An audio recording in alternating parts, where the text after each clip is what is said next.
ಆತ್ಮೀಯ ವಿದ್ಯಾರ್ಥಿಗಳೇ, ನಾವು ಕಳೆದ ಅವಧಿಯಲ್ಲಿ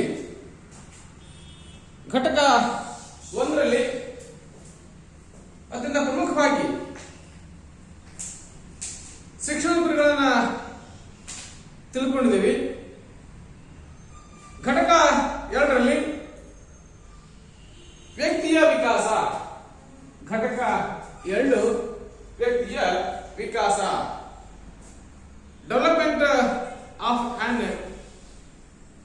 ಇಂಡಿವಿಜುವಲ್ ಅಂತ ನಾವು ಕರೀಲಿಕ್ಕೆ ಸಾಧ್ಯ ಆಗುತ್ತೆ. ಶಿಕ್ಷಣದ ಪ್ರಮುಖ ಗುರಿ ವ್ಯಕ್ತಿಯ ಸರ್ವಾಂಗೀಣ ಪ್ರಗತಿ ಮತ್ತು ವಿಕಾಸ. It is aims of the education ಅಂತ ಹೇಳ್ತಾ ಹೋಗ್ತೀವಿ. ಶಿಕ್ಷಣದ ಪ್ರಮುಖ ಗುರಿ ಅಂತಂದ್ರೆ all round development of the child ಅಂತ ಹೇಳ್ತಾ ಹೋಗ್ತೀವಿ. ಶಿಕ್ಷಣದ ಭೌತಿಕ, ಬೌದ್ಧಿಕ, ಮಾನಸಿಕ, ಸಂವೇಗಾತ್ಮಕ, ಆರ್ಥಿಕ ವಿಕಾಸ ಮಾಡತಕ್ಕಂಥ ಪ್ರಕ್ರಿಯೆ ಜೊತೆ ಸಾಮಾಜಿಕ ವಿಕಾಸವನ್ನ ಎಲ್ಲ ಕ್ಷೇತ್ರಗಳಲ್ಲೂ ಸಹಿತ ಮಗುವಿನ ವಿಕಾಸ ಮತ್ತು ಬೆಳವಣಿಗೆಯನ್ನ ಮಾಡುವುದೇ ಶಿಕ್ಷಣದ ಪ್ರಮುಖ ಗುರಿ ಅಂತ ಕಂಡುಕೊಳ್ಳಕ್ಕೆ ಸಾಧ್ಯ ಆಗ್ತದೆ. ಈ ಗುರಿಯನ್ನು ಸಾಧಿಸಲಿಕ್ಕೆ ಶಿಕ್ಷಣ ಹಲವಾರು ನಿಯಮಗಳ ಸಹಾಯವನ್ನು ಪಡ್ಕೊಳ್ಳಿಕ್ಕೆ ಪ್ರಯತ್ನ ಮಾಡ್ತಾ ಹೋಗುತ್ತೆ. ಅದರಲ್ಲಿ ಶಿಕ್ಷಣದ ಔಪಚಾರಿಕ ನಿಯೋಗ ಇರ್ಬೋದು, ಅನೌಪಚಾರಿಕ ನಿಯೋಗ ಇರ್ಬೋದು, ಔಪಚಾರಿಕವಲ್ಲದ ನಿಯೋಗಗಳನ್ನು ಕಂಡುಕೊಳ್ಳಕ್ಕೆ ನಾವು ಪ್ರಯತ್ನ ಸಹಿತ ಮಾಡ್ತಾ ಹೋಗ್ತೀವಿ. ಈ ರೀತಿಯ ಶಿಕ್ಷಣ ಮಾಧ್ಯಮಗಳೇನಿದಾವೆ ಒಂದು ಮಗು ಅಥವಾ ವ್ಯಕ್ತಿಯ ಶಾರೀರಿಕ, ಮಾನಸಿಕ, ಸಾಮಾಜಿಕ, ಭಾವನಾತ್ಮಕ, ಭಾಷಾ ವಿಕಾಸದಲ್ಲಿ ಸಹಾಯ ಮಾಡಿ ಒಬ್ಬ ವ್ಯಕ್ತಿಯ ವ್ಯಕ್ತಿತ್ವ ವಿಕಾಸಕ್ಕೆ ಕಾರಣ ಆಗ್ತಾ ಹೋಗ್ತವೆ. ಒಂದು ಮಗುವಿನಲ್ಲಿ ಸಹಜ ಶಕ್ತಿಗಳನ್ನ ವಿಕಾಸಗೊಳಿಸುವ ಕಾರ್ಯದಲ್ಲಿ ಶಿಕ್ಷಣದ ಪಾತ್ರ ಅತ್ಯಂತ ಪ್ರಮುಖವಾದದ್ದು. ಮಗುವಿನ ಈ ಸಹಜ ಶಕ್ತಿಗಳೇನಿದಾವೆ ಅವು ಆನುವಂಶಿಕ ಮತ್ತು ಪರಿಸರದ ಪ್ರಭಾವದಿಂದ ವ್ಯಕ್ತಿಯ ಬೆಳವಣಿಗೆ ಮತ್ತು ವಿಕಾಸವನ್ನು ಕಂಡುಕೊಳ್ಳಕ್ಕೆ ನಾವು ಪ್ರಯತ್ನ ಮಾಡಬಹುದು. ಮಗುವಿನ ಮಾನಸಿಕ, ಸಾಮಾಜಿಕ, ಭಾವನಾತ್ಮಕ ಹಾಗೂ ಭಾಷಾ ವಿಕಾಸ ಅವನ ಬೆಳವಣಿಗೆಯನ್ನ ಆಧರಿಸಿ ಸಾಕ್ತಾ ಹೋಗುತ್ತೆ. ಹಾಗಾಗಿ ಬೆಳವಣಿಗೆ ಮತ್ತು ವಿಕಾಸದ ಪರಿಕಲ್ಪನೆ ಮತ್ತು ಅದರ ಮೇಲಿನ ಆನುವಂಶಿಕ ಮತ್ತು ಪರಿಸರದ ಪ್ರಭಾವವನ್ನು ನಾವು ಕಂಡುಕೊಳ್ಳಕ್ಕೆ ಪ್ರಯತ್ನ ಮಾಡಬಹುದು. ಒಬ್ಬ ವ್ಯಕ್ತಿಯ ಬೆಳವಣಿಗೆ ಮತ್ತು ವಿಕಾಸ ಏನಿದೆ ಅವನ ಆನುವಂಶಿಕತೆ ಮತ್ತು ಪರಿಸರದ ಪ್ರಭಾವದ ಆಧಾರದ ಮೇಲೆ ವ್ಯಕ್ತಿಯ ವಿಕಾಸದ ವೇಗವನ್ನು ನಾವು ಕಂಡುಕೊಳ್ಳಕ್ಕೆ ಪ್ರಯತ್ನ ಸಹಿತ ಮಾಡ್ತಾ ಹೋಗಬಹುದು. ಹಾಗಿದ್ದಾದ್ರೆ ಬೆಳವಣಿಗೆ ಮತ್ತು ವಿಕಾಸದ ಪರಿಕಲ್ಪನೆ ಕಂಡುಕೊಳ್ಳಕ್ಕೆ ಸಾಧ್ಯ ಆದ್ರೆ, ಬೆಳವಣಿಗೆ ಮತ್ತು ವಿಕಾಸ ಪರಿಕಲ್ಪನೆ ಕಂಡುಕೊಳ್ಳಕ್ಕೆ ಸಾಧ್ಯ ಆದ್ರೆ ಸಾಮಾನ್ಯವಾಗಿ ನಾವು ಹೇಳ್ತಾ ಹೋಗ್ತೀವಿ ಬೆಳವಣಿಗೆಗೆ ಗ್ರೋತ್ ಅಂತ ಹೇಳ್ತಾ ಹೋಗ್ತೀವಿ ನಾವು. ಹಾಗಾದ್ರೆ ಬೆಳವಣಿಗೆ ಅಂತ ಪ್ರಕ್ರಿಯೆ ಏನಿದೆ ಹೌ ಮಚ್ ಅಂತ ಹೇಳ್ತಾ ಹೋಗುತ್ತೆ. ಬೆಳವಣಿಗೆ ಪ್ರಕ್ರಿಯೆ ಏನಿದೆ ಇದು ಹೌ ಮಚ್ ಅಂತ ಅನ್ನೋದನ್ನ ಕಂಡುಕೊಳ್ಳಕ್ಕೆ ಸಾಧ್ಯ ಆಗ್ತದೆ. ಎಷ್ಟು ಬೆಳವಣಿಗೆ ಆಗಿದೆ ಆದ್ರೆ ಎಷ್ಟು ಪ್ರಮಾಣದಲ್ಲಾಗಿದೆ ಅಂದ್ರೆ ಪರಿಮಾಣಾತ್ಮಕವಾದಂತನ್ನ ನಾವು ಕಂಡುಕೊಳ್ಳಕ್ಕೆ ಸಾಧ್ಯ ಆಗ್ತದೆ. ಅಂದ್ರೆ ಅದನ್ನ ನಾವು ಅಳತೆ ಮಾಡಲಿಕ್ಕೆ ಪ್ರಯತ್ನ ಮಾಡಬಹುದು. ಯಾವುದನ್ನ ಅಳತೆ ಮಾಡಲಿಕ್ಕೆ ಸಾಧ್ಯ ಆಗ್ತದೆ, ಯಾವುದನ್ನ ನಾವು ಅಂಕಿಗಳಲ್ಲಿ ತಿಳ್ಕೊಳ್ಬಹುದು, ಅದು ಬೆಳವಣಿಗೆ ಆಗಲಿಕ್ಕೆ ಸಾಧ್ಯ ಆಗುತ್ತೆ. ಹಾಗಾಗಿ ಬೆಳವಣಿಗೆ it is A question of how good ಅಂತ, ಹೌ ಮಚ್ ಕಂಡುಕೊಳ್ಳಕ್ಕೆ ಸಾಧ್ಯ ಆಗ್ತದೆ. ಇಲ್ಲಿ ಒಂದು ಪ್ರಶ್ನೆ ಬರುತ್ತೆ, ಹೌ ಮಚ್ ಎಷ್ಟಾಗಿದೆ ಅಂದ್ರೆ ಯಾವ ಪ್ರಮಾಣದಲ್ಲಾಗಿದೆ. ಹಾಗಾಗಿ ಬೆಳವಣಿಗೆ ಏನಿದೆ ಇದು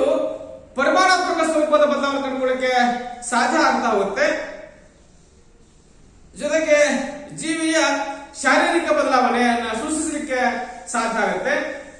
ಒಬ್ಬ ವ್ಯಕ್ತಿಯ ದೇಹದ ಆಕಾರ, ಗಾತ್ರ, ತೂಕ ಮತ್ತು ಇತರೆ ಅಂಶಗಳಾದಂತಹ ಬದಲಾವಣೆ ಏನಿದೆ ಅದನ್ನ ವಿಶೇಷವಾಗಿ ನಾವು ಬೆಳವಣಿಗೆಯನ್ನು ಕಂಡುಕೊಳ್ಳಕ್ಕೆ ಪ್ರಯತ್ನ ಮಾಡ್ತಾ ಹೋಗ್ತೀವಿ. ಹಾಗಾಗಿ ಒಬ್ಬ ವ್ಯಕ್ತಿಯ ದೇಹದ ಗಾತ್ರ, ಅವನ ಎತ್ತರ ಮತ್ತು ಅವನ ತೂಕದಲ್ಲಾಗತಕ್ಕಂತಹ ಅಂಕಿ ಸಂಖ್ಯೆಯ ವ್ಯತ್ಯಾಸ ಏನಿದೆ. ಕಳೆದ ವರ್ಷ 5 ಅಡಿ ಇದ್ದ, ಈ ವರ್ಷ 5.5 ಆಗಿದ್ದಾನೆ. ಕಳೆದ ವರ್ಷ 40 ಕೆಜಿ ಇದ್ದ, ಈ ವರ್ಷ 50 ಕೆಜಿ ಆಗಿದ್ದಾನೆ. ಈ ರೀತಿಯ ಅಂಕಿ ಸಂಖ್ಯೆಲಾಗತಕ್ಕಂತಹ ವ್ಯತ್ಯಾಸ ಏನಿದೆ, ಇದಕ್ಕೆ ಹೌ ಮಚ್ ಅಂತ, ಎಷ್ಟು ಪ್ರಮಾಣದಲ್ಲಾಗಿದೆ. ಹಾಗಾಗಿ ಒಬ್ಬ ವ್ಯಕ್ತಿಯ ಪರಿಮಾಣಾತ್ಮಕ ಬದಲಾವಣೆಯನ್ನ ಅಥವಾ ವ್ಯತ್ಯಾಸ ಏನಿದೆ ಅದನ್ನ ವಿಶೇಷವಾಗಿ ನಾವು ಹೇಳ್ತಾ ಹೋಗ್ತೀವಿ. ಅದು ಬೆಳವಣಿಗೆನ ಅರ್ಥವನ್ನು ಪಡಲಿಕ್ಕೆ ಸಾಧ್ಯ ಆಗ್ತದೆ. ಇಲ್ಲಿ ಬದಲಾವಣೆ ಏನಿದೆ ಅತ್ಯಂತ ಸ್ಪಷ್ಟ ಮತ್ತು ಗೋಚರವಾಗಲಿಕ್ಕೆ ಸಾಧ್ಯ ಆಗ್ತದೆ. ಅತ್ಯಂತ ಸ್ಪಷ್ಟವಾಗಿ ಕಣ್ಣಿಗೆ ಕಾಣಿಸ್ತಾ ಹೋಗ್ತದೆ. ಒಂದು ಮಗು ದಿನದಿಂದ ದಿನಕ್ಕೆ, ಈ ವರ್ಷದ ಮಗು ಮುಂದೆ ವರ್ಷಕ್ಕೆ ಮಟ್ಟದ ದೊಡ್ಡದಾಗ್ತದೆ. ಅದರ ತೂಕವನ್ನು ಕಂಡುಕೊಳ್ಳಿಕ್ಕೆ ಸಾಧ್ಯ ಆಗುತ್ತೆ, ಅದರ ಎತ್ತರವನ್ನು ಕಂಡುಕೊಳ್ಳಿಕ್ಕೆ ಸಾಧ್ಯ ಆಗ್ತದೆ, ಶರೀರದ ದಪ್ಪಣ ಕಂಡುಕೊಳ್ಳಿಕ್ಕೆ ಸಾಧ್ಯ ಆಗ್ತದೆ. ಹಾಗಾಗಿ ದೃಷ್ಟಿಗೋಚರವಾಗಿ ಅತ್ಯಂತ ಸ್ಪಷ್ಟವಾಗಿ ಅದನ್ನು ನಾವೇ ಮಾಡೋದು ಕಂಡುಕೊಳ್ಳಿಕ್ಕೆ ಪ್ರಯತ್ನ ಸಹಿತ ಮಾಡುವುದನ್ನು ವಿಶೇಷವಾಗಿ ಹೇಳ್ತಾ ಹೋಗ್ತೀವಿ. ಇನ್ನು ವಿಕಾಸ ಅಂತಂದ್ರೆ ಹೌ ಗುಡ್ ಅಂತ, ವಿಕಾಸ ಈ ಪ್ರಕ್ರಿಯೆ ಏನಿದೆ ಹೌ ಗುಡ್, ಎಷ್ಟು ಉತ್ತಮವಾಗಿದೆ ಅನ್ನೋದನ್ನ ತಿಳಿಸಲಿಕ್ಕೆ ಸಾಧ್ಯ ಆಗುತ್ತೆ. ಹೌ ಮಚ್ ಒಂದು, ಮತ್ತೊಂದು ಹೌ ಗುಡ್ ಅಂತ. ಅಂದ್ರೆ ಒಂದು ಎಷ್ಟು ಪ್ರಮಾಣದಲ್ಲಾಗಿದೆ ಅನ್ನೋದನ್ನ ತಿಳ್ಕೊಳ್ಳಿಕ್ಕೆ ಸಾಧ್ಯ, ಆದ್ರೆ ಅದು ಎಷ್ಟು ಉತ್ತಮವಾಗಿದೆ ಅನ್ನೋದನ್ನ ತಿಳಿಸ್ತಕ್ಕಂಥ ಕೆಲಸವನ್ನು ಮಾಡ್ತಾ ಹೋಗುತ್ತೆ. ಬೆಳವಣಿಗೆ ಪ್ರಕ್ರಿಯೆ ಹೌ ಮಚ್ ಆದ್ರೆ, ವಿಕಾಸ ಪ್ರಕ್ರಿಯೆ ಹೌ ಗುಡ್ ಅನ್ನೋದನ್ನು ತಿಳಿಸಲಿಕ್ಕೆ ಸಾಧ್ಯ ಆಗ್ತದೆ. ಅದಂದ್ರೆ ವಿಕಾಸ ಪ್ರಕ್ರಿಯೆ ಏನಿದೆ ಇದು ವ್ಯಕ್ತಿಯಲ್ಲಿರ್ತಕ್ಕಂತಹ ಪಕ್ವತೆಯನ್ನು ಆಧರಿಸಿ ನಾವು ತಿಳ್ಕೊಳ್ಳಿಕ್ಕೆ ಪ್ರಯತ್ನ ಸಹಿತ ಮಾಡಬಹುದು. ವಿಶೇಷವಾಗಿ ವಿಕಾಸ ಅಂತಂದ್ರೆ ಪರಿಪಕ್ವತೆ ಹಾಗೂ ಅನುಭವಗಳ ಪರಿಣಾಮವಾಗಿ ಉಂಟಾಗತಕ್ಕಂತಹ ಪ್ರಗತಿಪರವಾದ ಸರಳೀಕೃತ ಬದಲಾವಣೆ ಆಗಲಿಕ್ಕೆ ಸಾಧ್ಯ ಆಗ್ತದೆ. ಈ ಪ್ರಕ್ರಿಯೆಯಲ್ಲಿ ವಿಕಾಸ ಪ್ರಕ್ರಿಯೆ ಕಂಡುಕೊಳ್ಳಿಕ್ಕೆ ಸಾಧ್ಯ ಆದ್ರೆ ಇದು ಎರಡನ್ನು ಒಳಗೊಳ್ಳಲಿಕ್ಕೆ ಸಾಧ್ಯ ಆಗ್ತದೆ. ಒಂದು ಹೌ ಮಚ್ ಮತ್ತು ಹೌ ಗುಡ್ ಅಂತ ಹೇಳಿ ಪರಿಮಾಣಾತ್ಮಕ ಮತ್ತು ಗುಣಾತ್ಮಕ ಎರಡೂ ಅಂಶಗಳಲ್ಲಿ ಆಗ್ತಕ್ಕಂತಹ ಬದಲಾವಣೆ ಏನಿದೆ ಅದನ್ನ ವಿಶೇಷವಾಗಿ ವಿಕಾಸವನ್ನು ಕಂಡುಕೊಳ್ಳಿಕ್ಕೆ ಸಾಧ್ಯ ಆಗ್ತದೆ. ಬೆಳವಣಿಗೆ ಸಂಕುಚಿತ ಅರ್ಥವನ್ನು ಕೊಡಲಿಕ್ಕೆ ಸಾಧ್ಯ ಆದ್ರೆ ವಿಕಾಸ ವಿಶಾಲವಾದಂತ ಅರ್ಥವನ್ನು ಕೊಡಲಿಕ್ಕೆ ಪ್ರಯತ್ನ ಸಹಿತ ಮಾಡ್ತಾ ಹೋಗುತ್ತದೆ. ವಿಕಾಸ ಪ್ರಕ್ರಿಯೆ ಏನಿದೆ ಹಲವಾರು ಸಂರಚನೆಗಳನ್ನ ಮತ್ತು ಕ್ರಿಯೆಗಳನ್ನ ಸಮನ್ವಯಗೊಳಿಸತಕ್ಕಂಥ ಕೆಲಸವನ್ನ ಮಾಡುವ ಮೂಲಕವಾಗಿ ಒಂದು ಸಂಕೀರ್ಣ ಪ್ರಕ್ರಿಯೆಯಾಗಿ ಇದು ಬದಲಾಗಲಿಕ್ಕೆ ಸಾಧ್ಯ ಸಹಿತ ಆಗ್ತಾ ಹೋಗುತ್ತದೆ. ಅಂದ್ರೆ ಬಿಡಿಸಲಾಗದ ಕಗ್ಗಂಟು, ಕಾಂಪ್ಲೆಕ್ಸಿಟಿ ಅಂತ ಹೇಳ್ತಾ ಹೋಗ್ತೀವಿ ನಾವು. ಸಂಕೀರ್ಣ ಪ್ರಕ್ರಿಯೆ ಬಿಡಿಸಲಾಗದ ಕಗ್ಗಂಟು ಅಂತ ಹೇಳ್ತಾ ಹೋಗ್ತೀವಿ ನಾವು. ಅದನ್ನ ಕಂಡುಕೊಳ್ಳಿಕ್ಕೆ ಸಾಧ್ಯ ಸಹಿತ ಆಗ್ತಾ ಹೋಗ್ತದೆ. ಹಾಗಾದ್ರೆ ಒಬ್ಬ ವ್ಯಕ್ತಿಯ ದೈಹಿಕ ವ್ಯತ್ಯಾಸಗಳು, ಒಬ್ಬ ವ್ಯಕ್ತಿಯ ಮಾನಸಿಕ ವ್ಯತ್ಯಾಸಗಳು, ಒಬ್ಬ ವ್ಯಕ್ತಿಯ ಸಾಮಾಜಿಕ ವ್ಯತ್ಯಾಸಗಳು, ಒಬ್ಬ ವ್ಯಕ್ತಿಯ ಸಂವೇಗಾತ್ಮಕ ವಿಕಾಸ, ಒಬ್ಬ ವ್ಯಕ್ತಿಯ ಭಾಷೆಯಲ್ಲಾಗ್ತಕ್ಕಂತಹ ವಿಕಾಸ ಅಥವಾ ಬದಲಾವಣೆ, ದೈಹಿಕ ಬದಲಾವಣೆ ಆಗಿರ್ಬೋದು, ಮಾನಸಿಕ ಬದಲಾವಣೆ ಆಗಿರ್ಬೋದು, ವ್ಯಕ್ತಿಯ ಸಾಮಾಜಿಕ ಬದಲಾವಣೆ ಆಗಿರ್ಬೋದು, ವ್ಯಕ್ತಿಯ ಭಾವನಾತ್ಮಕ ಅಥವಾ ಎಮೋಷನಲ್ ಅಂತ ಸಂವೇಗಾತ್ಮಕ ಬದಲಾವಣೆ ಕಂಡುಕೊಳ್ಳಿಕ್ಕೆ ಸಾಧ್ಯ ಆಗ್ತದೆ. ಜೊತೆಗೆ ಒಬ್ಬ ವ್ಯಕ್ತಿಯ ಭಾಷೆಯಲ್ಲಾಗ್ತಕ್ಕಂತಹ ಬದಲಾವಣೆ ಏನಿದೆ ಅದನ್ನ ವಿಶೇಷವಾಗಿ ವಿಕಾಸಕ್ಕೆ ನಾವು ಉದಾಹರಣೆಯನ್ನು ಕೊಡಬಹುದು. ಹಾಗಾಗಿ ಇದು ಕಣ್ಣಿಗೆ ಕಾಣಲಿಕ್ಕೆ ಸಾಧ್ಯ ಇಲ್ಲ, ಇದನ್ನು ನಾವು ಅರ್ಥ ಮಾಡಲಿಕ್ಕೆ ಸಾಧ್ಯ ಇಲ್ಲ. ಹಾಗಾಗಿ ನಾವು ಹೇಳ್ತಾ ಹೋಗ್ತೀವಿ ಈ ಪ್ರಕ್ರಿಯೆ ಒಂದು ಎರಡೂ ಸಹಿತ ಒಳಗೊಳ್ಳಲಿಕ್ಕೆ ಸಾಧ್ಯ ಆಗ್ತದೆ. ಒಂದು ಪರಿಮಾಣಾತ್ಮಕ ಮತ್ತೊಂದು ಗುಣಾತ್ಮಕ ಬದಲಾವಣೆ ಕಂಡುಕೊಳ್ಳಿಕ್ಕೆ ಸಾಧ್ಯ ಆಗ್ತಾ ಹೋಗ್ತದೆ.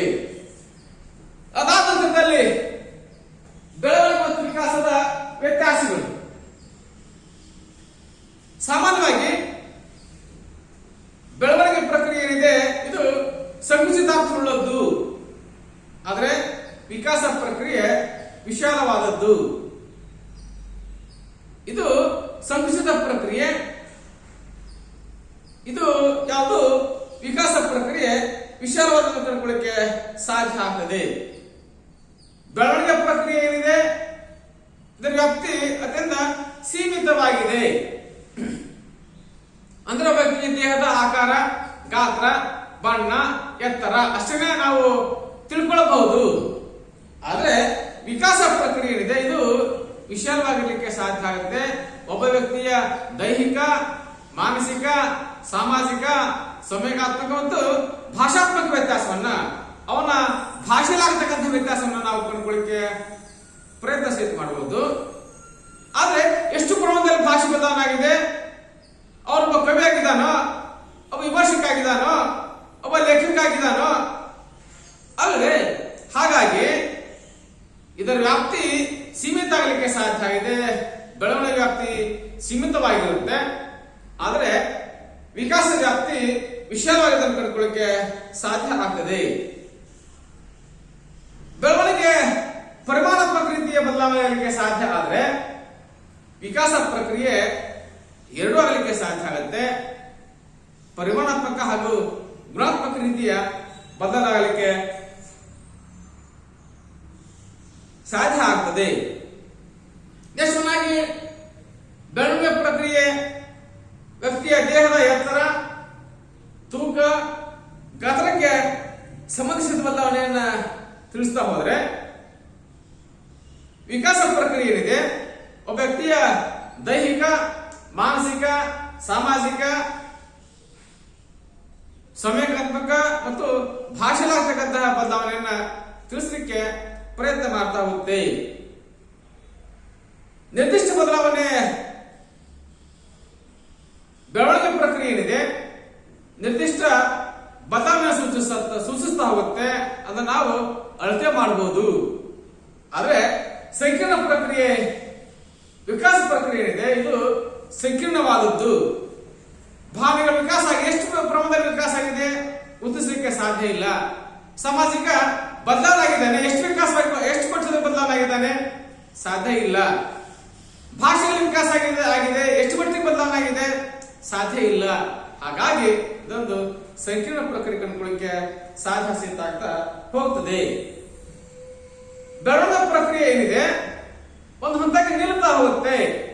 ಎಲ್ಲಿವರೆಗೂ ನಿಲ್ಬಹುದು ಅಂತಂದ್ರೆ, ಸಾಮಾನ್ಯವಾಗಿ ಬಾಲಕಿಯರಲ್ಲಿ 20 ವರ್ಷಕ್ಕೆ 20 ದಶಕ ನಿಲ್ಲಕ್ಕೆ ಸಾಧ್ಯ ಆದ್ರೆ, ಬಾಲಕರಲ್ಲಿ 22-23 ವರ್ಷ ಅದು ಮುಂದುವರಲಿಕ್ಕೆ ಸಾಧ್ಯ ಆಗ್ತದೆ. ಅಂದ್ರೆ ಇದರ ಒಂದು ಲಿಮಿಟೇಷನ್ಸ್ ಏಜ್ ಇದೆ. ಯಾವುದಕ್ಕೆ? ಬೆಳವಣಿಗೆಗೆ ವ್ಯತ್ಯಾಸ ಆಗ್ತದೆ. ಆ ವ್ಯಕ್ತಿಯ ಬೆಳವಣಿಗೆ ವೇಗವನ್ನು ಆಧರಿಸಿ ಕಂಡುಕೊಳ್ಳಕ್ಕೆ ಪ್ರಯತ್ನ ಮಾಡಬಹುದು. ಇಷ್ಟೆಂತ ಹೇಳಕ್ಕೆ ಸಾಧ್ಯ ಇಲ್ಲ. ಹಾಗಾಗಿ ನಿರ್ದಿಷ್ಟ ಅವಧಿಯವರೆಗೆ, ನಿರ್ದಿಷ್ಟ ವಯಸ್ಸಿನವರೆಗೆ ಮಾತ್ರ ಮತ್ತೆ ಹೋದರೆ ವ್ಯಕ್ತಿ ಬೆಳವಣಿಗೆ ಆಗಲಿಕ್ಕೆ ಸಾಧ್ಯ ಆಗ್ತದೆ. ಆದರೆ ವಿಕಾಸ ಪ್ರಕ್ರಿಯೆ ಏನಿದೆ ಇದು ಹುಟ್ಟಿನಿಂದ ಚಟ್ಟದವರೆಗೆ, ಗರ್ಭದಿಂದ ಗೋರಿವರೆಗೆ ಸಾಕತಕ್ಕಂತಹ ನಿರಂತರ ಪ್ರಕ್ರಿಯೆ. ಅದಕ್ಕೆ ಹೇಳ್ತಾರೆ development is a born to death, womb to tomb, continuous process ಅಂತ ಹೇಳಿ. ಅಂದ್ರೆ ವ್ಯಕ್ತಿಯ ಹುಟ್ಟಿನಿಂದ ಚಟ್ಟದವರೆಗೆ, ಗರ್ಭದಿಂದ ಗೋರಿವರೆಗೆ ಸಾಕತಕ್ಕಂತಹ ನಿರಂತರ ಪ್ರಕ್ರಿಯೆ ಏನಿದೆ ಅದನ್ನ ವಿಶೇಷವಾಗಿ ನಾವು ವಿಕಾಸವನ್ನು ಕಂಡುಕೊಳ್ಳಕ್ಕೆ ಪ್ರಯತ್ನ ಮಾಡಬಹುದು. ಇನ್ನ ಬೆಳವಣಿಗೆಯನ್ನ ಅಳತೆಯ ಮಾಪನಗಳಿಂದ ಸುಲಭವಾಗಿ ಅಳತೆ ಮಾಡಬಹುದು. ಆದರೆ ವಿಕಾಸ ಪ್ರಕ್ರಿಯೆಯಲ್ಲಿ ಒಬ್ಬ ವ್ಯಕ್ತಿಯ ವರ್ತನೆಗಳನ್ನು ವೀಕ್ಷಿಸಿ ಒಂದು ನಿರ್ಧಾರಕ್ಕೆ ಬರಬಹುದು. ಇನ್ನ ಬೆಳವಣಿಗೆ ಪ್ರಕ್ರಿಯೆ ಏನಿದೆ ಇದು ಬಾಹ್ಯ ಸ್ವರೂಪದ ಬದಲಾವಣೆ ಆಗಲಿಕ್ಕೆ ಸಾಧ್ಯ. ಆದರೆ ವಿಕಾಸ ಪ್ರಕ್ರಿಯೆ ಇದು ಬಾಹ್ಯ ಮತ್ತು ಆಂತರಿಕವಾಗಿ ಆಗತಕ್ಕಂತಹ ಬದಲಾವಣೆ ಕಂಡುಕೊಳ್ಳಿಕ್ಕೆ ಪ್ರಯತ್ನ ಮಾಡಬಹುದು. ಇನ್ನು ನಾವು ಹೇಳ್ತಾ ಹೋಗ್ತೀವಿ, ಬೆಳವಣಿಗೆ ವಿಕಾಸದ ಒಂದು ಭಾಗ. ಆದ್ರೆ ಬೆಳವಣಿಗೆ ಏನಿದೆ, ವಿಕಾಸದ ಒಂದು ರೂಪವನ್ನು ಕಂಡುಕೊಳ್ಳಿಕ್ಕೆ, ವಿಕಾಸ ಏನಿದೆ ಬೆಳವಣಿಗೆ ಒಂದು ರೂಪವನ್ನು ಕಂಡುಕೊಳ್ಳಿಕ್ಕೆ ಸಾಧ್ಯ ಸಹಿತ ಆಗ್ತಾ ಹೋಗ್ತದೆ. ಬೆಳವಣಿಗೆ ಪ್ರಕ್ರಿಯೆ ವ್ಯಕ್ತಿಗೆ ವಿಕಾಸವನ್ನು ತರಬಹುದು ಅಥವಾ ತರದೇ ಇರಬಹುದು. ಬೆಳವಣಿಗೆ ಪ್ರಕ್ರಿಯೆ ಒಬ್ಬ ವ್ಯಕ್ತಿಗೆ ವಿಕಾಸವನ್ನ ತರಬಹುದು ಅಥವಾ ತರದೇ ಇರಬಹುದು. ಆದ್ರೆ ಬೆಳವಣಿಗೆ ಆಗೇ ಆಗುತ್ತೆ. ವಿಕಾಸ ಆಗಲ್ಲ. ಬೆಳವಣಿಗೆ ವಿಕಾಸಕ್ಕೆ ಪೂರಕವಾಗಿರ್ಲಿಕ್ಕೆ ಸಾಧ್ಯ ಆಗಬಹುದು. ಇಷ್ಟು ಸಹಿತ ನಾವು ವ್ಯತ್ಯಾಸವನ್ನು ಕಂಡುಕೊಳ್ಳಿಕ್ಕೆ ಪ್ರಯತ್ನ ಸಹಿತ ಮಾಡ್ತಾ ಹೋಗ್ತೀವಿ. ಅದಾದ ನಂತರದಲ್ಲಿ ಬೆಳವಣಿಗೆ ಮತ್ತು ವಿಕಾಸದ ತತ್ವಗಳು, principles of growth and development ಕಂಡುಕೊಳ್ಳಿಕ್ಕೆ ಸಾಧ್ಯ ಆಗ್ತದೆ. Principles of the growth and development ಕಂಡುಕೊಳ್ಳಿಕ್ಕೆ ಸಾಧ್ಯ ಆಗುತ್ತೆ. ಫಸ್ಟ್ ನಾವು ಚರ್ಚೆ ಮಾಡ್ತಾ ಹೋಗ್ತೀವಿ, ಅನುವಂಶಿಕ ಮತ್ತು ಪರಿಸರಗಳ ಅನ್ಯೋನ್ಯ ಕ್ರಿಯೆ ನಾವು ನೋಡ್ತಾ ಹೋಗ್ತೀವಿ.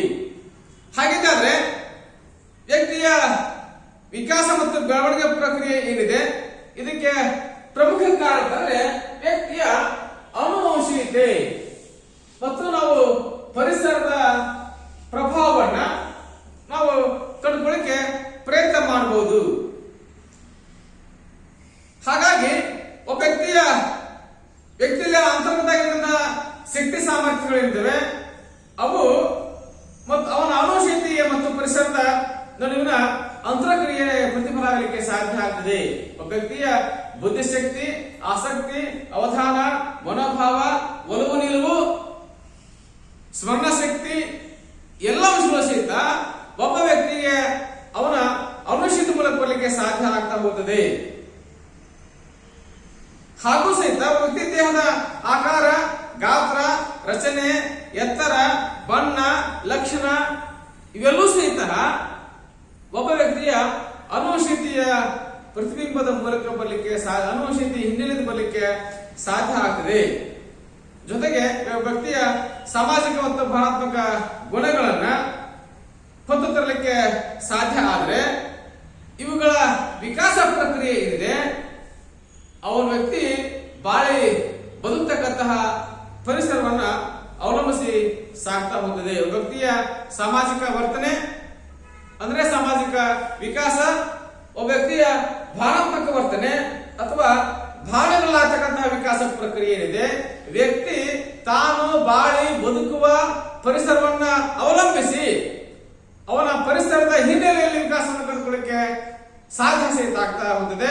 ಹಾಗಾಗಿ ಪರಿಸರದ ಪ್ರಭಾವ ವ್ಯಕ್ತಿಯ ಬೆಳವಣಿಗೆ ಮತ್ತು ವಿಕಾಸ ಮೇಲೆ ಹೆಚ್ಚಿನ ಪ್ರಭಾವ ಕಂಡುಕೊಳ್ಳಿಕ್ಕೆ ನಾವು ವಿಶೇಷವಾದಂತಹ ಪ್ರಯತ್ನ ಸಹಿತ ಮಾಡ್ತಾ ಹೋಗಬಹುದು. ನೆಕ್ಸ್ಟ್ ನಾವು ವಿಕಾಸ ನಿರಂತರ ಕ್ರಿಯೆ ಹೇಳ್ತಾ ಹೋಗ್ತೀವಿ. ಹುಟ್ಟಿನಿಂದ ಚಟ್ಟದವರೆಗೆ, ಗರ್ಭದಿಂದ ಗೋರಿವರೆ ಸಾಗತಕ್ಕಂತಹ ನಿರಂತರ ಪ್ರಕ್ರಿಯೆ. ಹುಟ್ಟಿನಿಂದ ಚಟ್ಟದವರೆಗೆ, ಗರ್ಭದಿಂದ ಗೋರಿವರೆ ಸಾಗತಕ್ಕಂತಹ ನಿರಂತರ ಪ್ರಕ್ರಿಯೆ ಏನಿದೆ ಅದನ್ನ ವಿಶೇಷವಾಗಿ ನಾವು ಹೇಳ್ತಾ ಹೋಗ್ತೀವಿ.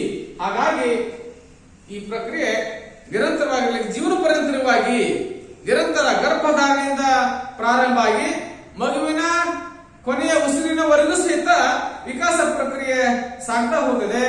ಆದ್ರೆ ಬೆಳವಣಿಗೆ ಪ್ರಕ್ರಿಯೆ ಏನಿದೆ ನಿರ್ದಿಷ್ಟ ಅವಧಿವರೆಗೆ, ನಿರ್ದಿಷ್ಟ ವಯಸ್ಸಿನವರೆಗೆ ಮಾತ್ರ ಸಾಗ್ತಾ ಹೋಗುತ್ತದೆ. ವಿಕಾಸ ಏಕರೂಪದಲ್ಲ. ವಿಕಾಸದ ವೇಗ ಏನಿದೆ ಇದು ಏಕರೂಪದಲ್ಲಿಕ್ಕೆ ಸಾಧ್ಯ ಇಲ್ಲ. ಎಲ್ಲರೂ ಒಂದೇ ರೀತಿಯ ವಿಕಾಸವನ್ನ ಕಾಣಲಿಕ್ಕೆ ಸಾಧ್ಯ ಇಲ್ಲ. ಮಗುವಿನ ಪ್ರಾರಂಭದ ಅವಧಿಯಲ್ಲಿ ಅಂದ್ರೆ ಮಗುವಿನ ಏನು ಚೈಲ್ಡ್ಹುಡ್ ಅವಧಿ ಏನಿದೆ ಅಲ್ಲಿ ನಿರಂತರ ವೇಗವಾಗಿ ಸಾಗಲಿಕ್ಕೆ ಸಾಧ್ಯ ಆಗ್ತದೆ. ನಂತರ ಕಡಿಮೆ ಆಗ್ತಾ ಹೋಗ್ತದೆ. ಮತ್ತೆ ಹದಿಹರೆಯದ ವಯಸ್ಸಲ್ಲಿ ಹೆಚ್ಚಿನ ಅವಧಿಯನ್ನು ಕಂಡುಕೊಳ್ಳಿಕ್ಕೆ ಸಾಧ್ಯ ಸಹಿತ ಆಗ್ತಾ ಹೋಗ್ತದೆ. ಮಗುವಿನ ಶೈಶವಾವಸ್ಥೆಯಲ್ಲಿ ಅಂದ್ರೆ 1 ರಿಂದ 6 ವರ್ಷದ ಅವಧಿ ಏನಿದೆ ಅಲ್ಲಿ ಏನ್ ಮಾಡ್ತದೆ ವಿಕಾಸ ಅತ್ಯಂತ ಶೀಘ್ರವಾಗಿ ಅದನ್ನು ಕಂಡುಕೊಳ್ಳಿಕ್ಕೆ ಸಾಧ್ಯ ಆಗ್ತದೆ. ಮಗುವಿನ 6 ರಿಂದ 12 ವರ್ಷ 13 ವರ್ಷಗಳ ಅವಧಿಯಲ್ಲಿ ಸ್ವಲ್ಪ ನಿಧಾನಗತಿ ಬೆಳವಣಿಗೆ ಮತ್ತು ವಿಕಾಸ ಕಂಡುಕೊಳ್ಳಕ್ಕೆ ಸಾಧ್ಯ ಆಗುತ್ತೆ. ಮತ್ತೆ ಮಗು ತರುಣ ವಯಸ್ಸಿಗೆ ಬಂದ 12 ರಿಂದ 18 19 20 ವರ್ಷಗಳ ಅವಧಿಯ ಮಧ್ಯಾವಧಿಯಲ್ಲಿ ಏನಿದೆ ಮತ್ತೆ ಬೆಳವಣಿಗೆ ಮತ್ತು ವಿಕಾಸದ ವೇಗ ಅತ್ಯಂತ ತೀವ್ರವಾಗಿರುವುದನ್ನ ಅಥವಾ ಅತ್ಯಂತ ವೇಗವಾಗಿರುವುದನ್ನು ಕಂಡುಕೊಳ್ಳಕ್ಕೆ ಸಾಧ್ಯ ಆಗುತ್ತೆ. ಹಾಗಾಗಿ ಬೆಳವಣಿಗೆ ಮತ್ತು ವಿಕಾಸದ ವೇಗ ಏನಿದೆ ಒಂದೇ ರೀತಿ ಇರಲಿಕ್ಕೆ ಸಾಧ್ಯ ಇಲ್ಲ, ಏಕರೂಪತೆ ಕಂಡುಕೊಳ್ಳಕ್ಕೆ ಸಾಧ್ಯ ಇಲ್ಲ. ಇನ್ನು ವಿಕಾಸ ಒಂದು ವೈಯಕ್ತಿಕ ಪ್ರಕ್ರಿಯೆ ಅಂತಂದ್ರೆ ಎಲ್ಲರೂ ವಿಕಾಸ ಹೊಂದಲಿಕ್ಕೆ ಸಾಧ್ಯ ಇದೆಯಾ? ಸಾಧ್ಯ ಇಲ್ಲ. ಹಾಗಾಗಿ ಯಾವ ಎರಡು ಮಕ್ಕಳು ಸಹಿತ ಒಂದೇ ತರ ಇರಲಿಕ್ಕೆ ಸಾಧ್ಯ ಇಲ್ಲ. ಹಾಗಾಗಿ ಮಗುವಿನ ಬೆಳವಣಿಗೆ ಮತ್ತು ವಿಕಾಸದಲ್ಲಿ ವೈಯಕ್ತಿಕ ಭಿನ್ನತೆಗಳನ್ನು ಕಂಡುಕೊಳ್ಳಕ್ಕೆ ಸಾಧ್ಯ ಆಗ್ತದೆ. ಎಲ್ಲ ಆಯಾಮಗಳ ಮೇಲೆ ಈ ಭಿನ್ನತೆಗಳು ಪ್ರಭಾವ ಬೀರ್ತಾ ಹೋಗ್ತವೆ. ಹಾಗಾಗಿ ಪ್ರತಿಯೊಂದು ಮಗು ಸಹಿತ ತನ್ನದೇ ಆದಂತಹ ಗತಿಯಲ್ಲಿ ವಿಕಾಸವನ್ನ ಹೊಂದಲಿಕ್ಕೆ ಸಾಧ್ಯ ಆಗ್ತದೆ. ಎಲ್ಲರೂ ಒಂದೇ ರೀತಿಯ ವಿಕಾಸವನ್ನ, ಒಂದೇ ರೀತಿ ಜ್ಞಾನವನ್ನ, ಒಂದೇ ರೀತಿ ಕೌಶಲ್ಯವನ್ನ, ಒಂದೇ ರೀತಿ ಭಾವನೆಗಳನ್ನ, ಒಂದೇ ರೀತಿಯ ಸಾಮಾಜಿಕ ವರ್ತನೆಗಳನ್ನ ಕಂಡುಕೊಳ್ಳಕ್ಕೆ ಸಾಧ್ಯ ಇಲ್ಲ. ಹಾಗಾಗಿ ಆ ಮಗುವಿನ ಬೆಳವಣಿಗೆ ಆಧಾರದ ಮೇಲೆ ವಿಕಾಸವನ್ನು ಕಂಡುಕೊಳ್ಳಲು ನಾವು ವಿಶೇಷವಾದಂತಹ ಪ್ರಯತ್ನ ಸಹಿತ ಮಾಡ್ತಾ ಹೋಗಬಹುದು. ಇನ್ನು ನೆಕ್ಸ್ಟ್ ಕಂಡುಕೊಳ್ಳಕ್ಕೆ ಸಾಧ್ಯ ಆಗುತ್ತೆ. ಇದೊಂದು ಕ್ರಮಬದ್ಧ ವಿನ್ಯಾಸವನ್ನ ಅನುಸರಿಸ್ತಾ ಹೋಗುತ್ತೆ. ಹಾಗಿದ್ದಾದ್ರೆ ಈ ಪ್ರಕ್ರಿಯೆ ಏನಿದೆ, ಈ ವಿಕಾಸ ಪ್ರಕ್ರಿಯೆ ಏನಿದೆ ಕ್ರಮಬದ್ಧವಾದ ಒಂದು ವಿನ್ಯಾಸವನ್ನ ಅನುಸರಿಸಲಿಕ್ಕೆ ಸಾಧ್ಯ ಆಗ್ತದೆ. ವ್ಯಕ್ತಿಗಳಲ್ಲಿ ವೈಯಕ್ತಿಕ ಭಿನ್ನತೆಗಳಲ್ಲಿ ಸಹಿತವಾಗಿ ಬೆಳವಣಿಗೆ ಮತ್ತು ವಿಕಾಸದಲ್ಲಿ ಕ್ರಮಬದ್ಧವಾದ ವಿನ್ಯಾಸವನ್ನ ಅನುಸರಿಸಲಿಕ್ಕೆ ಸಾಧ್ಯ ಆಗ್ತದೆ. ಅಂದ್ರೆ ಶಿರಪಾದಾಭಿಮುಖ ಅಂದ್ರೆ ತಲೆಯಿಂದ ಮೊದಲು ಹೇಳ್ತಾ ನೋಡ್ರಿ, ಇನ್ನೊಂದು ತಲೆ ನಿಂತಿಲ್ಲ, ಹಾಗಾಗಿ ವಾಕ್ ಮಾಡ್ಲಿಕ್ಕೆ ಬರ್ತಿಲ್ಲ, ನಡಿಲಿಕ್ಕೆ ಬರ್ತಿಲ್ಲ ಅಂದ್ರೆ ತಲೆ ಶಿರಪಾದಾಭಿಮುಖ, ಶಿರದಿಂದ ತಲೆಯಿಂದ ಪಾದದ ಕಡೆಗೆ ಹೋಗಲಿಕ್ಕೆ ಸಾಧ್ಯ ಆಗ್ತದೆ. ಕ್ರಮಬದ್ಧ ರೀತಿಯಲ್ಲಿ ನಡೆದರೆ ಕಂಡುಕೊಳ್ಳಿಕ್ಕೆ ಸಾಧ್ಯ ಆಗ್ತದೆ. ಶಿರಪಾದಾಭಿಮುಖ ವಿನ್ಯಾಸದಲ್ಲಿ ವಿಕಾಸ ಆಗಲಿಕ್ಕೆ ಸಾಧ್ಯ ಆಗ್ತದೆ. ಅಂದ್ರೆ ಶಿರದಿಂದ ಪ್ರಾರಂಭ ಆಗಿ ಪಾದದ ಕಡೆಗೆ ವಿಕಾಸ ಪ್ರಕ್ರಿಯೆ ಸಾಗ್ತಾ ಹೋಗುತ್ತದೆ. ಇನ್ನು ವಿಶೇಷವಾಗಿ ಚರ್ಚೆ ಮಾಡ್ತಾ ಹೋದಂತೆ ವಿಕಾಸ ಸಾಮಾನ್ಯದಿಂದ ನಿರ್ದಿಷ್ಟ ಕಡೆಗೆ ಸಾಗ್ತಾ ಹೋಗುತ್ತೆ. ಅಂದ್ರೆ ಮಗುವಿನ ಬೆಳವಣಿಗೆ ಎಲ್ಲ ವಿಕಸಿತ ನಿರ್ದಿಷ್ಟ ಚಟುವಟಿಕೆಯಿಂದ ಸಾಮಾನ್ಯ ಚಟುವಟಿಕೆ ಕಡೆಗೆ ಸಾಗ್ತಾ ಹೋಗುತ್ತದೆ. ಮಗುವಿನ ಆ ಪ್ರತಿಕ್ರಿಯೆ ಇದೆ ಮೊದಲು ಸಾಮಾನ್ಯವಾಗಿರ್ತವೆ, ನಂತರ ನಿರ್ದಿಷ್ಟವಾಗಿರ್ತವೆ. ಉದಾಹರಣೆಗಾಗಿ ಮಗು ಯಾವುದೋ ವಸ್ತುವನ್ನು ಹಿಡಿ ಸಂದರ್ಭದಲ್ಲಿ ಪೂರ್ತಿ ಬೆರಳನ್ನ ಬಳಸಲಿಕ್ಕೆ ಪ್ರಯತ್ನ ಸಹಿತ ಮಾಡ್ತಾ ಹೋಗ್ತದೆ. ಇಡೀ ಹಸ್ತವನ್ನ ಪ್ರಯೋಗ ಮಾಡ್ತಾ ಹೋಗ್ತದೆ. ನಂತರ ಕೇವಲ ಬೆರಳನ್ನು ಮಾತ್ರ ಪ್ರಯೋಗ ಮಾಡ್ತಾ ಒಂದು ವಸ್ತುವನ್ನು ಹಿಡಿಯ ಸಂದರ್ಭದಲ್ಲಿ ಅಥವಾ ಹಿಡಿಬೇಕಾದ್ರೆ ಇಡೀ ತನ್ನ ಹಸ್ತದ ಬೆರಳುಗಳ ಜೊತೆಗೆ ಹಸ್ತವನ್ನು ಪ್ರಯೋಗ ಮಾಡ್ತಾ ಹೋಗುತ್ತೆ, ಬಳಕೆಯನ್ನು ಮಾಡ್ತಾ ಹೋಗುತ್ತೆ. ತದನಂತರದಲ್ಲಿ ಮಗುವಿನ ವಿಕಾಸ ಆದಂತೆಲ್ಲ ಕೇವಲ ತನ್ನ ಬೆರಳುಗಳ ಮೂಲಕ ಯಾವುದೇ ಒಂದು ವಸ್ತುವನ್ನು ಹಿಡಿಯಲಿಕ್ಕೆ ಅಥವಾ ಹಿಡಿದುಕೊಳ್ಳಲಿಕ್ಕೆ ವಿಶೇಷವಾದಂತಹ ಪ್ರಯತ್ನ ಸಹಿತ ಮಾಡ್ತಾ ಹೋಗುತ್ತದೆ. ಇನ್ನು ಅಳುವಾಗ ದೇಹದ ಎಲ್ಲ ಭಾಗಗಳನ್ನ ಏನ್ ಮಗು ಬಳಕೆ ಮಾಡ್ತಾ ಹೋಗುತ್ತೆ. ಪ್ರಾರಂಭದಲ್ಲಿ ಏನಿದೆ ದೇಹದ ಎಲ್ಲಾ ಭಾಗಗಳನ್ನ ಒಂದ್ ಕಡೆ ಚೀರ್ತದೆ, ಒಂದ್ ಕಡೆ ಅಳತದೆ, ಒಂದ್ ಕಡೆ ಕಣ್ಣಿಗೆ ಕೆಂಪು ಮಾಡ್ತದೆ, ಹೊಟ್ಟೆ ಕುಲುಕಿಸ್ತದೆ, ಈ ರೀತಿಯ ಕೈಯನ್ನು ಬಡಿತದೆ. ತದನಂತರದಲ್ಲಿ ಕೇವಲ ಧ್ವನಿಯನ್ನ ಮಾತ್ರ ಮಾಡ್ತಾ ಹೋಗುತ್ತೆ. ಹಾಗಾಗಿ ಸಾಮಾನ್ಯದಿಂದ ನಿರ್ದಿಷ್ಟತೆ ಕಡೆಗೆ ಸಾಧನೆ ನಾವು ಕಂಡುಕೊಳ್ಳಿಕ್ಕೆ ವಿಶೇಷವಾಗಿ ಪ್ರಯತ್ನ ಸಹಿತ ಮಾಡ್ತಾ ಹೋಗ್ತೇವೆ. ನೆಕ್ಸ್ಟ್ ವಿವಿಧ ಆಯಾಮಗಳ ಸಂಬಂಧ. ಹಾಗಾದ್ರೆ ಒಬ್ಬ ವ್ಯಕ್ತಿಯ ದೈಹಿಕ, ಮಾನಸಿಕ, ಸಾಮಾಜಿಕ ಮುಂತಾದ ಆಯಾಮಗಳಿವೆ. ಇವು ಪರಸ್ಪರ ಆಂತರಿಕ ಸಂಬಂಧ ಹೊಂದಲಿಕ್ಕೆ ಸಾಧ್ಯ ಆಗ್ತದೆ, ಒಂದಕ್ಕೊಂದು ಪೂರಕವಾಗಿರಲಿಕ್ಕೆ ಸಾಧ್ಯ ಆಗ್ತದೆ. ಒಬ್ಬ ವ್ಯಕ್ತಿಯ ದೈಹಿಕ ವಿಕಾಸವಾಗಲಾದನೆ ಮಾನಸಿಕ ವಿಕಾಸ ಆಗಲಿಕ್ಕೆ ಸಾಧ್ಯ ಇಲ್ಲ, ಮಾನಸಿಕ ವಿಕಾಸ ಅಲ್ಲದನೆ ಸಾಮಾಜಿಕ ವಿಕಾಸ ಆಗಲಿಕ್ಕೆ ಸಾಧ್ಯ ಇಲ್ಲ, ಸಾಮಾಜಿಕ ವಿಕಾಸ ಅಲ್ಲದನೆ ವ್ಯಕ್ತಿಯ ಭಾವನಾತ್ಮಕ ವಿಕಾಸ ಆಗಲಿಕ್ಕೆ ಸಾಧ್ಯ ಇಲ್ಲ. ವ್ಯಕ್ತಿಯ ಭಾವನಾತ್ಮಕ ವಿಕಾಸವಾಗಲಿಕ್ಕೆ ಸಾಧ್ಯ ಅಲ್ಲದೆ ವ್ಯಕ್ತಿಯ ಭಾಷಾತ್ಮಕ ವಿಕಾಸ ಆಗಲಿಕ್ಕೆ ಸಾಧ್ಯ ಇಲ್ಲ. ಇವು ಪರಸ್ಪರ ಒಂದಕ್ಕೊಂದು ಪೂರಕವಾಗಿರ್ತಕ್ಕಂಥವುಗಳು. ಹಾಗಾಗಿ ಒಂದರ ಬೆಳವಣಿಗೆ ಮತ್ತೊಂದನ್ನು ಅವಲಂಬಿಸಲಿಕ್ಕೆ ಸಾಧ್ಯ ಸಹಿತ ಆಗ್ತಾ ಹೋಗುತ್ತದೆ. ಹಾಗಾಗಿ ಒಂದು ಆಯಾಮದ ಬೆಳವಣಿಗೆ ಮತ್ತೊಂದು ಆಯಾಮದ ಮೇಲೆ ಪ್ರಭಾವ ಬೀರ್ತಾ ಹೋಗುತ್ತದೆ. ಹೇಳ್ತಾ ಹೋದರೆ ಸೌಂಡ್ ಮೈಂಡಿಗೆ ಸೌಂಡ್ ಬಾಡಿ, ಸದೃಢ ದೇಹ ಇದ್ರೆ ಸದೃಢ ಮನಸ್ಸನ್ನು ಕಂಡುಕೊಳ್ಳಕ್ಕೆ ಸಾಧ್ಯ ಆಗ್ತದೆ. ಹಾಗಾಗಿ ಅತ್ಯಂತ ಪ್ರತಿಭಾನ್ವಿತವರು, ಅತ್ಯಂತ ಮೇಧಾಗಳು ಏನೆಂದರೆ ಅವರು ಸದೃಢ ದೇಹವನ್ನ ಜೊತೆಗೆ ಸದೃಢ ಆರೋಗ್ಯವನ್ನು ಕಂಡುಕೊಳ್ಳಕ್ಕೆ ಸಾಧ್ಯ ಆಗ್ತದೆ. ಯಾರು ಅಲ್ಪ ಬುದ್ಧಿಯವರಿದ್ದಾರೆ ಅಥವಾ ಕಡಿಮೆ ಬುದ್ಧಿವಂತರಿದ್ದಾರೆ ಅವರು ಕೃಷಿವಾದಂತಹ ಅಥವಾ ಅಶಕ್ತ ರೀತಿಯ ಶರೀರವನ್ನು ಹೊಂದಲಿಕ್ಕೆ ಸಾಧ್ಯ ಸಹಿತ ಆಗ್ತಾ ಹೋಗುತ್ತದೆ. ಸುಮ್ಮನಾಗಿ ಊಹಿಸಬಹುದು. ನಾವು ಚರ್ಚೆ ಮಾಡ್ತಾ ಹೋಗ್ತೀವಿ, ಬೆಳೆಯುವ ಸಿರಿ ಮೊಳಕೆಯಲ್ಲಿ ನೋಡು ಅನ್ನೋ ಹಾಗೇನೆ. ಒಂದು ಸಸ್ಯವನ್ನು ನೋಡಿ ಇದು ಇಷ್ಟೇ ಫಸಲು ಕೊಡುತ್ತೆ ಅಂತ ಒಬ್ಬ ರೈತ ಹಾಗೆ ಹೇಳ್ತಾನೆ. ಹೇಗೆ ಹೇಳಿಕೆ ಸಮರ್ಥನಾಗ್ತಾನೆ, ಹಾಗೆ ಒಂದು ಮಗುವಿನ ಚಟುವಟಿಕೆಗಳನ್ನ ವೀಕ್ಷಣೆ ಮಾಡ್ತಾ ಅವನ ಭವಿಷ್ಯದಲ್ಲಿ ಏನಾಗಬಹುದು ಅಂತ ಊಹಿಸಲಿಕ್ಕೆ ಸಾಧ್ಯ ಆಗ್ತದೆ.